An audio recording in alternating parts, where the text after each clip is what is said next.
Well, greetings and welcome to all of you today.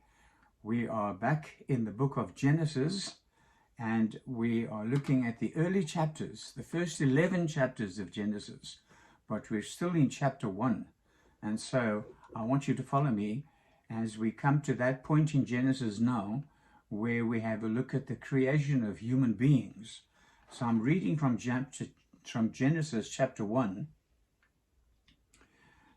and verse 26, and this is what it says.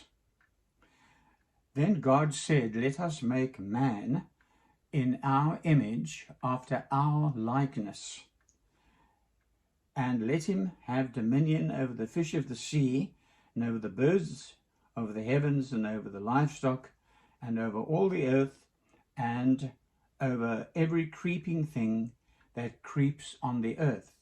So God created man in his own image. In the image of God he created him, listen, male and female, he created him. So man is a generic term which includes women as well. I want to talk to you for a few moments about the creation of human beings. And I want you to notice just a few things this morning that may be of help to you if you try grappling with these things, especially in today's world where there is so much debate and so much confusion and so much division when it comes to talking about men and women, and also about the general idea of God creating a world. So let's listen carefully to what God has to say. And the first thing I want to point out to you is that God created human beings as male and female. We need to remember that is the way they are specified in the Bible, male and female. There's no middle term. It's just male and female. And we read that they are created in God's image. Now, the image of God is very hard to pin down and to explain. It's very hard to kind of understand, to get a grip on what it means by the image of God. But the great truth is that men and women, people like you and me, even with all of our faults, even with all of our weaknesses, it doesn't matter what we look like or where we come from or what our ethnic origins are, we are created in the image of God. And it indicates that there is a special connection between God and his creatures, God and human beings. There's a special connection there between God and human beings that is not reflected in the lives of the animals. But between human beings and God, there is a special connection. There's a very famous theologian by the name of Gordon Wenham, Professor Gordon Wenham, who's written a lot on the book of Genesis. And he makes the point that there are all sorts of ways in which the idea of the image of God could be described, and the way it was described by various people over the years. Sometimes it was described as a special capacity to relate to God in the first place. Then secondly, sometimes the image of God was described as relating to his actual image, who he was. Sometimes the image of God is described as human beings being God's regents, his representatives on earth. Sometimes it was described as looking like God, being in God's divine image. And so there are different ways in which people have tried to describe the image of God. But as Dr. Wenham says, and as most of us usually agree, we can't actually pin down what it means to be the image of God, except that there's something about us that God has put into us as human beings that enables us to connect with him in a special way and to represent him on planet Earth, so that we human beings, we are people whom God has used to actually represent him, to be his representatives on this planet, and to rule the planet in a way that would bring glory to him. Well, we all know that we have failed in that, but nevertheless, Old Testament scholar Dr. Walter Brueggemann, another great Old Testament scholar, he says this, that the word for image in Genesis chapter 1 is the Hebrew word sechem. It was a word used for the construction of royal images, and is referring to the fact that in the ancient world, when a king took over a territory, he would set up little images of himself all over the city or the town or the village or the territory to remind people by these images that he was in control.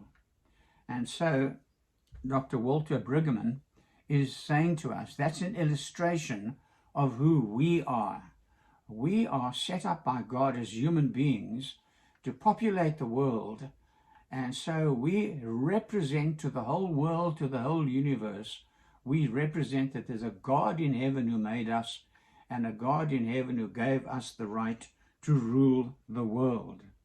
Now, we cannot understand all that the word image means, but that's one illustration of what it might mean, that we are here in some way to represent God so that the world could be a better place. Instead of which, of course, as you know, we've made it a worse place. But we'll come to that in due course.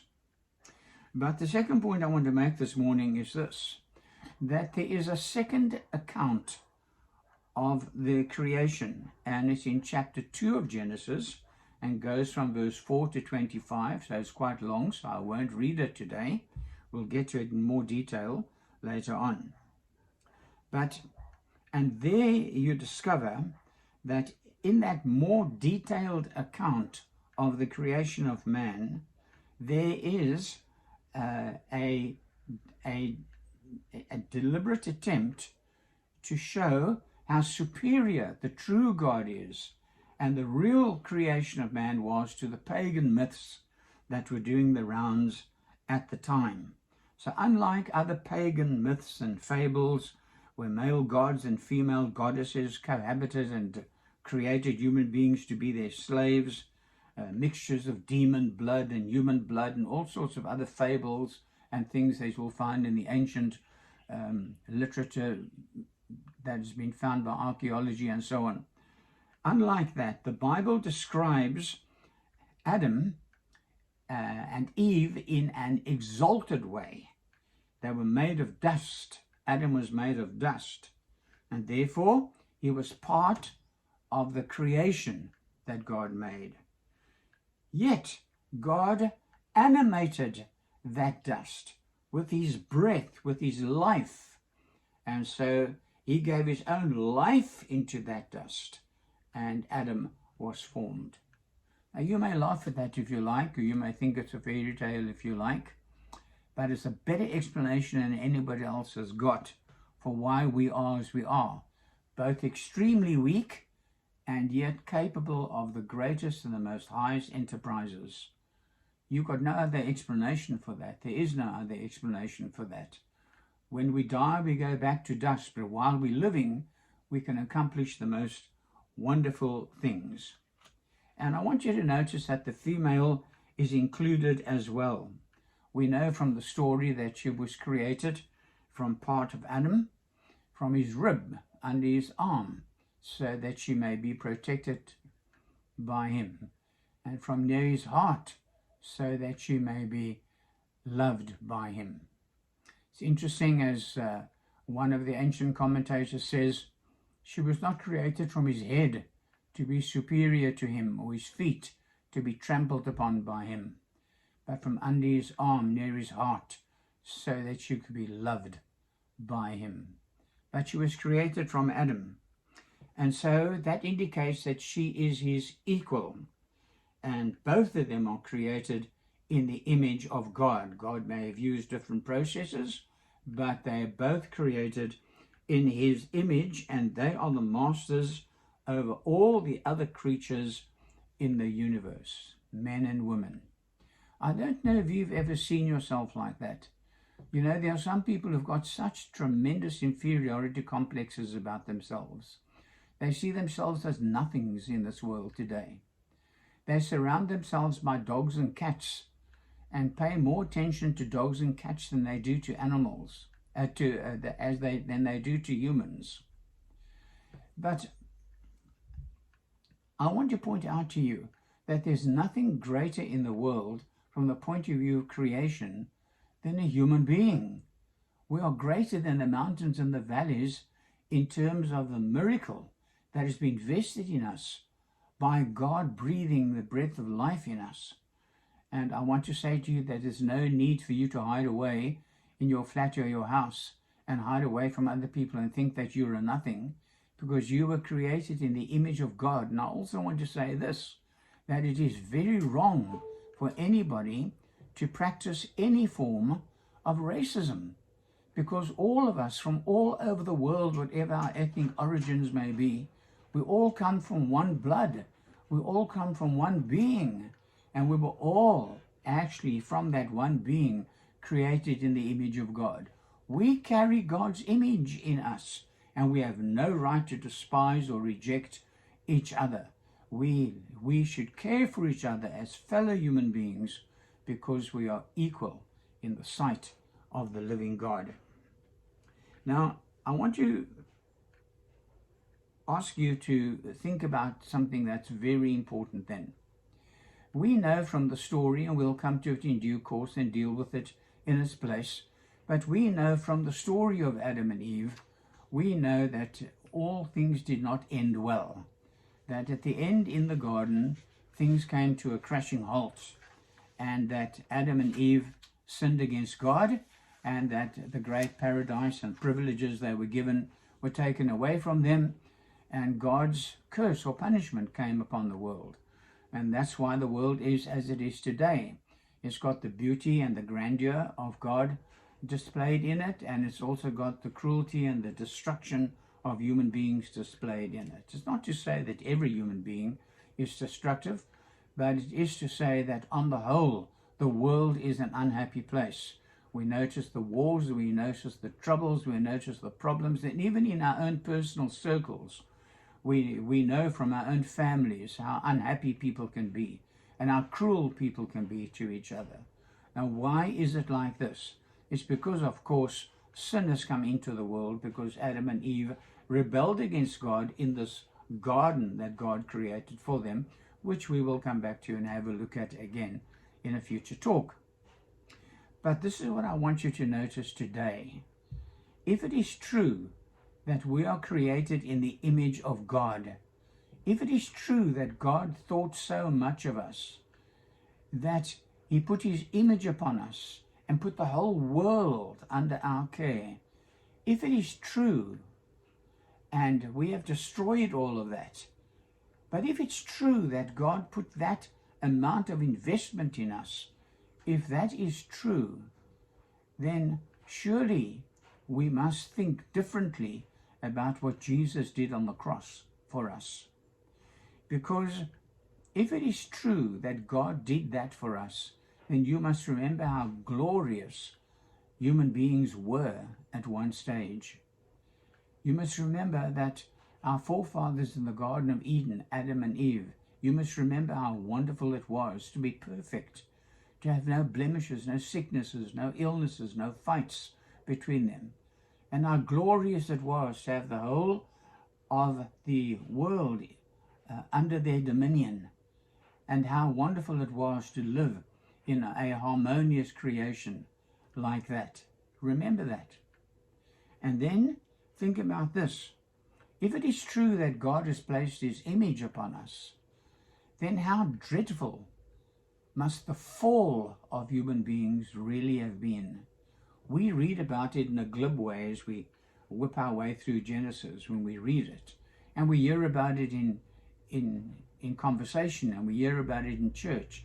Man is a fallen man, and we live in a fallen world. Yes, we all know that. And we're so used to hearing it. But stop.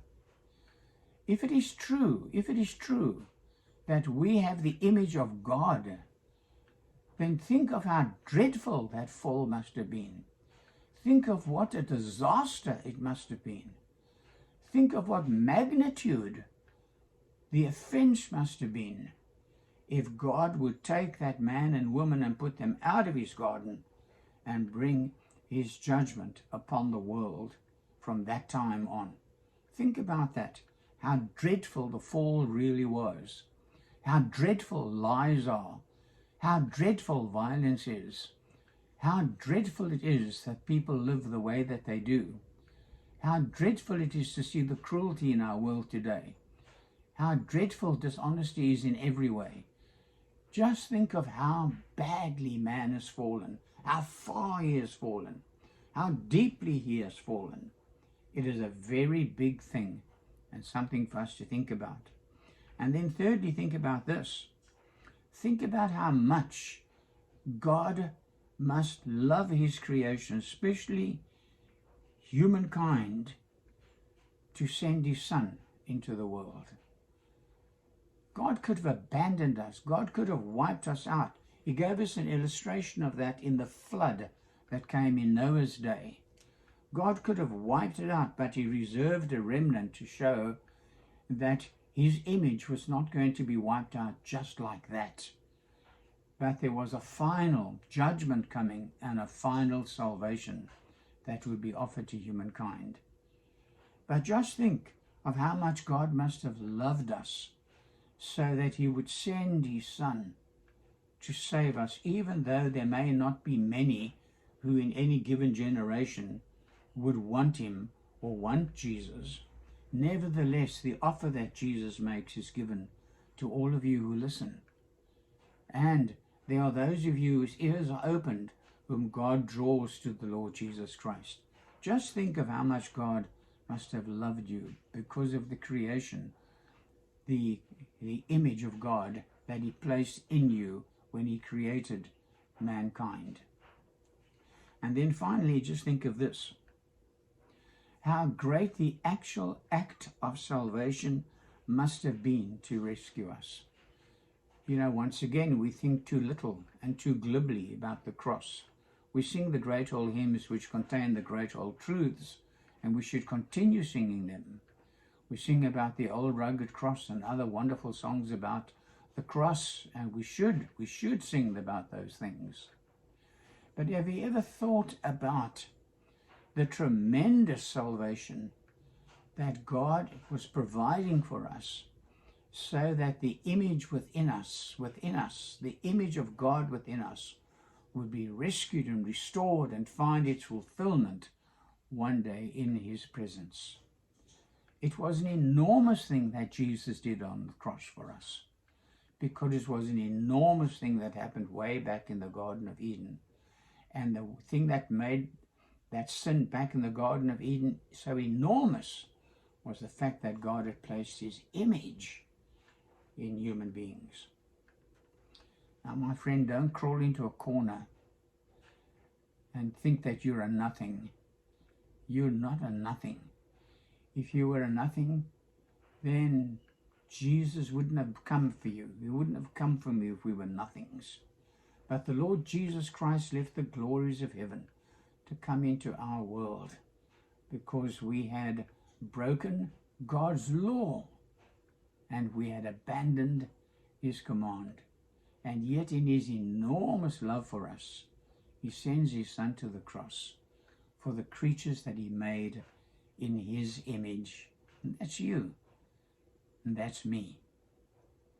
Well, just these thoughts from the early chapters of Genesis and from God's creation of human beings. But more next week. So, will you join me next week again? I look so forward to seeing you. Thank you. Bye-bye.